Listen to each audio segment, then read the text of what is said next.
સમાચારો વિસ્તારપૂર્વક તો બોરસદમાં 7 કરોડથી વધુના 4 સાયબર ફ્રોડનો પર્દાફાશ થયો છે। પોલીસે રાજકોટથી શૈલેષ લુણગરિયાની ધરપકડ કરી લીધી છે। મ્યુલ બેંક એકાઉન્ટ ઓપરેટ કરી અને સાયબર ફ્રોડ કરતો હતો। રિમાન્ડ દરમિયાન સામે આવી છે ચોંકાવનારી વિગતો, જેમાં દેશના 3 રાજ્યમાં સાયબર ફ્રોડના 4 ગુનાઓનો પર્દાફાશ થયો। મહારાષ્ટ્ર, આસામ અને વેસ્ટ બંગાળમાં સાયબર ફ્રોડ કર્યું હતું। સાયબર ફ્રોડનો પર્દાફાશ થતાં જ ચોંકાવનારા આંકડા પણ સામે આવ્યા છે। તો 7 કરોડથી વધુના 4 સાયબર ફ્રોડનો પર્દાફાશ કરવામાં આવ્યો છે।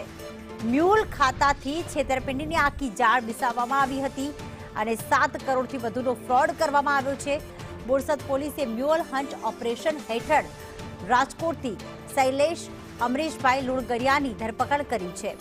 આરોપી Shailesh mule bank account operate કરી અને સાયબર ફ્રોડ આચરતો હતો, ત્યારે આરોપીના રિમાન્ડ દરમિયાન આ ચોંકાવનારી વિગતો સામે આવી છે। દેશના 3 રાજ્યોમાં સાયબર ફ્રોડના આ પ્રકારના ગુના નોંધાયેલા છે।